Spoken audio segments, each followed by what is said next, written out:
What if the way you were taught to pray is the very thing blocking prayer from ever working? What if what Jesus meant by prayer was never about asking at all, but something else entirely?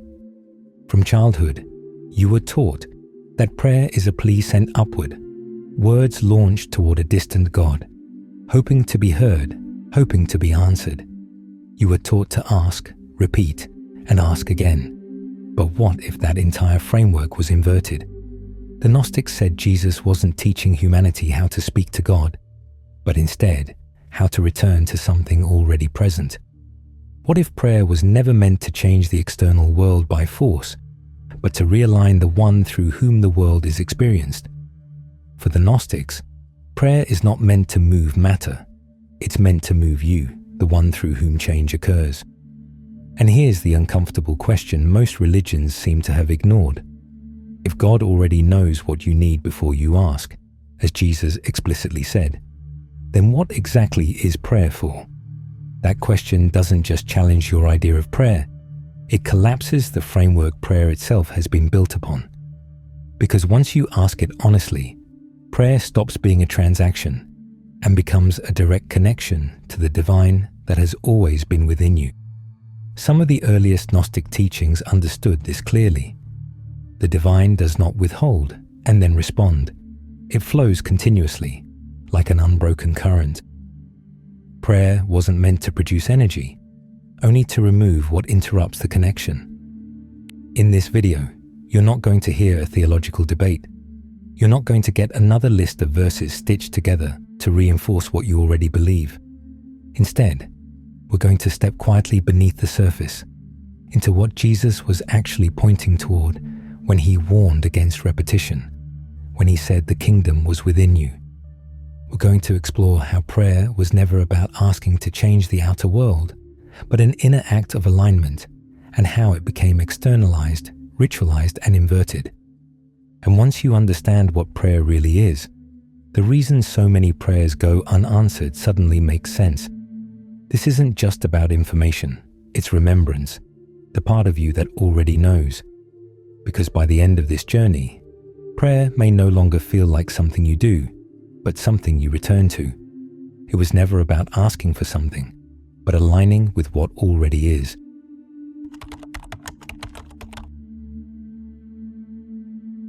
To understand what Jesus really meant by prayer, you have to step back from centuries of religious assumptions, doctrines, and inherited conditions. Jesus did not speak the language prayer is taught today. He did not think in the theological categories later imposed on him. And he certainly did not teach within the framework of institutional religion as we know it, something the Gnostics understood clearly. Firstly, Jesus spoke Aramaic, a language shaped less by abstraction and more by lived experience, breath, movement, and inner states. In Aramaic thought, words didn't merely describe reality, they participated in it. That distinction matters more than most people realize, because when prayer moved from Aramaic into Greek and later into Latin, something subtle but important shifted. A practice rooted in interior alignment was slowly reframed as external communication. A way of entering stillness became a method of speaking. Movement inward was turned outward. And once that shift occurred, the Gnostics said, prayer became organized, standardized, and controlled. In the world Jesus inhabited, prayer did not belong to institutions. It belonged to mystics, desert wanderers, Essenes, and inner circles who understood consciousness as a living field, not a hierarchy ruled from above. Long before creeds and councils, prayer functioned as a way of remembering one's place within the divine order, not pleading for favor from it. This is why Jesus repeatedly withdrew into solitude, why he prayed in silence, and why he warned against public performance and repetitive speech. These weren't moral critiques, they were diagnostic warnings. Because repetition, spectacle, and externalization fracture attention. They pull awareness outward, and once awareness is pulled outward, prayer loses its original function as alignment. As Christianity spread through the Roman world, this inward orientation became slowly inverted. Empires do not thrive on a population that knew how to pray correctly. Institutions do not survive if individuals discover direct access to the divine. A prayer that requires no mediator cannot be regulated or weaponized. So prayer was subtly redefined. Instead of entering the inner chamber, people were taught to look outward. Instead of alignment, they were taught submission. Instead of silence, they were given formulas. But here is where the real inversion took place. Prayer became associated with lack. You pray because you do not have. You ask because you are separate. You beg because you are unworthy. This inversion didn't happen overnight. It unfolded quietly through translation choices, theological frameworks, and power structures that benefited from a dependent population. By the time official doctrine became solidified, prayer had been transformed from an inner act of consciousness into an external ritual of hope and fear. Instead of refining the inner vessel, the source of experience itself, people began mistaking the mirror for the cause of the image it reflects. This became the inversion. But somehow, traces of the original meaning remained, hidden deep within Jesus' warnings and embedded in his silences, and one within the canon itself, a section that aligns unusually well with Gnostic insight. When you pray, Jesus said, go into your inner room, close the door. This was not a literal instruction, it was an inward one.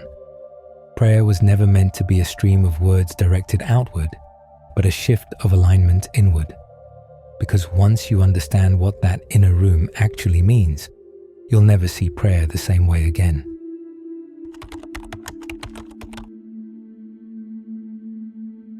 When Jesus spoke about prayer, he didn't begin with how to speak. He began by dismantling why people speak at all. Do not heap up empty phrases, he said. Do not pray to be seen. Your Father already knows what you need. Those lines are usually treated as moral advice, warnings against ego or hypocrisy. But they're much more precise than that. They're telling you something radical about consciousness. Because if prayer were about persuading God, if it were about convincing a higher power to intervene, then words would matter, performance would matter.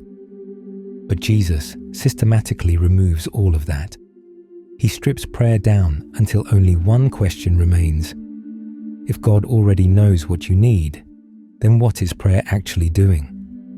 This is where most interpretations stop, because the answer destabilizes the entire religious model. Prayer, as Jesus taught it, was not communication across distance, it was alignment within presence. It was not begging the light, it was connecting to it. This is why the Gospel of Thomas strips prayer down to knowing rather than asking. If you bring forth what is within you, what you bring forth will save you. And this is why Jesus' instruction is so specific. Go into your inner room, close the door.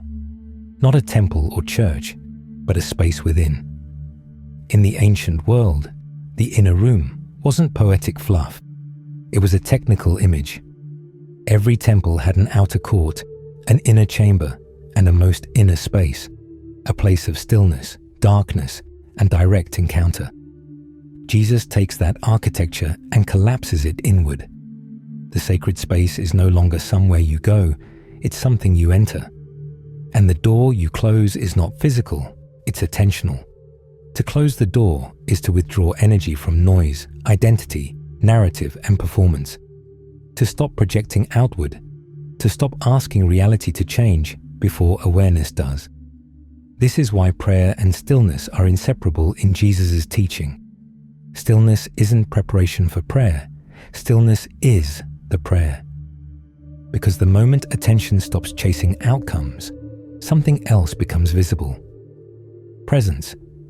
Not as a feeling, not as an emotion, but as the quiet field in which thoughts, needs, fears, and hopes appear. This is also why Jesus says the one who prays in secret is rewarded. But the reward isn't answered requests. The reward is clarity, and clarity changes everything. Because once prayer becomes alignment rather than asking, the entire dynamic reverses. You're no longer speaking from lack. You're no longer praying towards something absent. and you're no longer reinforcing separation every time you open your mouth. Instead, prayer becomes the act of remembering what was never distant. This is also why Jesus prays before moments of action, not after. Prayer doesn't follow events, it precedes orientation, like tuning an instrument before the music is played. And that tells you something crucial. Prayer, in its original form, was never about changing God's mind. It was about entering the state from which light naturally flows. But here's the tension. If prayer is alignment, if silence is central, if the kingdom is already within, as the Gospel of Thomas insists, then something had to change for prayer to become what it is today. And the real question isn't just what was inverted in the way we pray, but why. Why transform an inward practice of alignment into an outward act of appeal? Because the answer to that question doesn't just change how you pray, it changes your understanding of how reality works.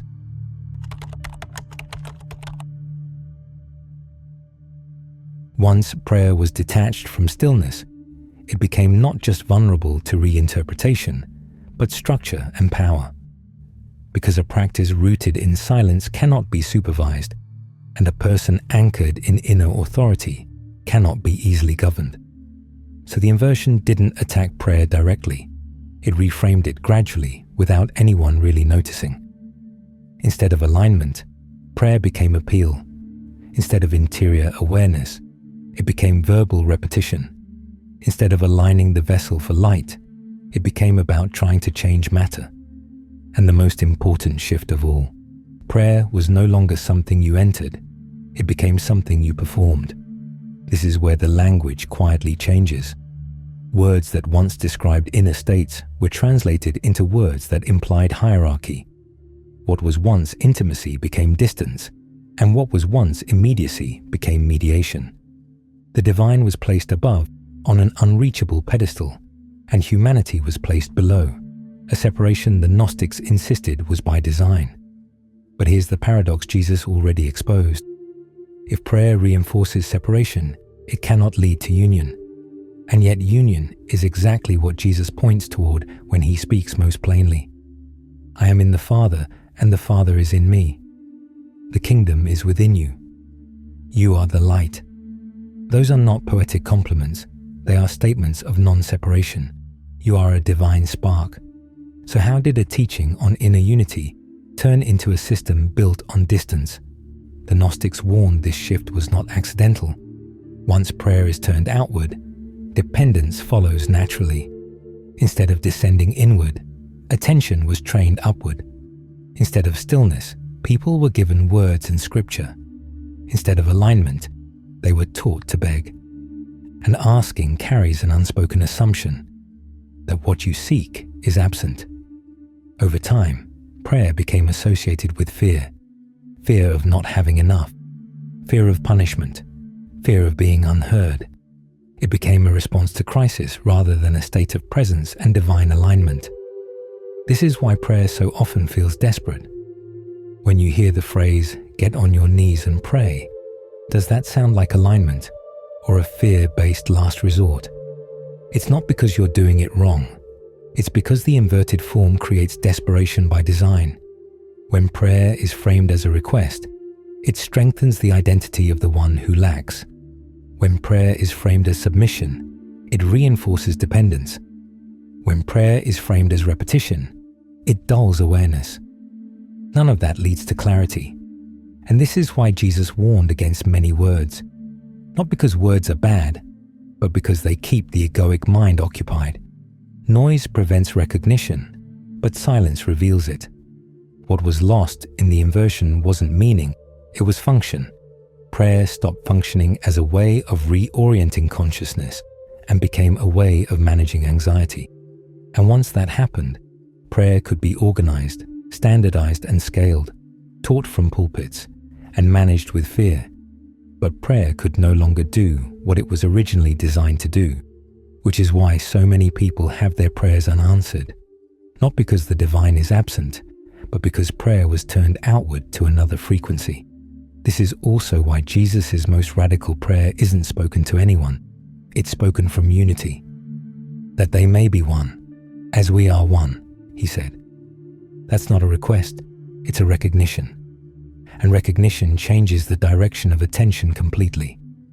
Once prayer is no longer about asking, the question becomes, what happens when you stop trying to reach the Creator and instead allow awareness to settle back into its source?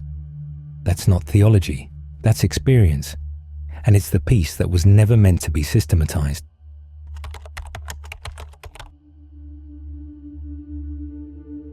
So what do you do with this new understanding of prayer?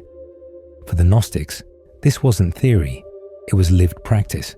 Because the moment prayer stops being something you say, it becomes something you enter. Begin here, not with effort, but with honesty. Notice how you normally pray. Notice the posture of your attention when you ask. Notice the subtle sense of reaching outward. Notice the quiet assumption that something essential is elsewhere. Don't judge, just see it. That seeing is already the beginning of inversion dissolving. Now, instead of asking for anything, try something far simpler and far more direct. Pause. Not to empty the mind, not to become peaceful, not to achieve a spiritual state, but to become nothing at all.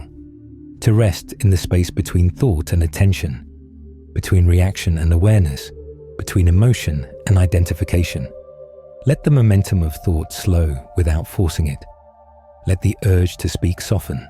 Let the need to do something fade into the background. You're not waiting for God. You're noticing what remains when waiting ends. This is what Jesus meant by closing the door, not shutting out the world, but withdrawing attention from the constant commentary of your mind. And here's the subtle pivot most people miss. Prayer does not begin when you speak. It begins when you stop speaking inwardly. When the inner narration quiets, something else becomes obvious. A field of awareness that was present the entire time. It doesn't announce itself. It doesn't feel dramatic. It doesn't demand belief. It simply is. If thoughts arise, let them pass without engagement. If emotions surface, let them be felt without story. If the mind reaches for meaning, gently release the grasp. You are not entering something new. You are allowing yourself to align to the flow of light.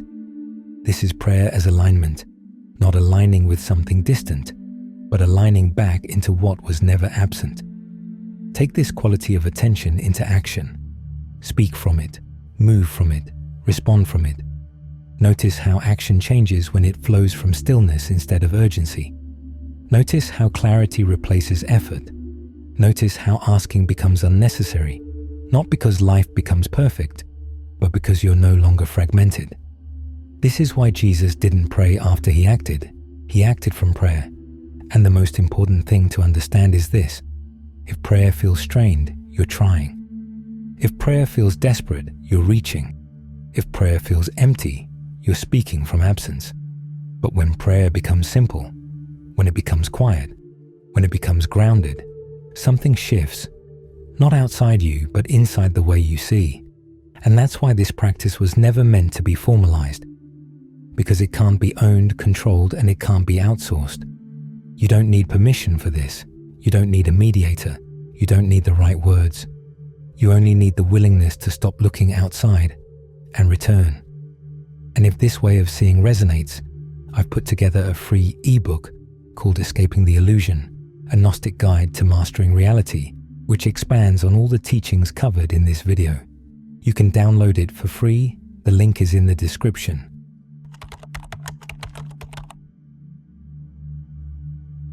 Prayer was never meant to be performative or desperate. Jesus wasn't teaching humanity how to speak to God. He was teaching humanity how to stop speaking over what was already present. Prayer, as the Gnostics understood it, was not a request sent into the unknown. It was a simple return, a reorientation of attention, and a remembering of proximity where separation had been assumed. And once that is seen, the inversion becomes obvious. Words replaced silence, asking replaced alignment, and distance replaced intimacy. Not because people were malicious, but because systems require dependence, and dependence cannot survive direct knowing. That's why this teaching was inverted and framed as something you do instead of something you become aware of. Because a person who knows how to return inward doesn't need to be managed. A person who prays from stillness doesn't need to be persuaded. And a person who recognizes the kingdom within is no longer searching in the dark and hears the quiet truth underneath everything you've heard. Prayer doesn't fail. It only stops working when it's pointed in the wrong direction. Not toward heaven, not toward authority, not toward absence, but back into the source of awareness itself. So the question isn't whether the Creator hears you. The real question is whether you're still looking outward, or whether you're finally willing to listen where the sound has always been coming from. If something in this resonated, not intellectually, but recognitively, you may already know why. You don't need to adopt a belief. Just notice what you felt when you heard the words in this video. Notice whether you reach or whether you return. If this exploration spoke to you, and you would like to continue these journeys into the deeper layers of ancient wisdom and lived Gnosis, don't forget to like this video and subscribe to the Gnostic Eye so you never miss our weekly uploads. Because the door was never locked, you were just taught to knock instead of enter.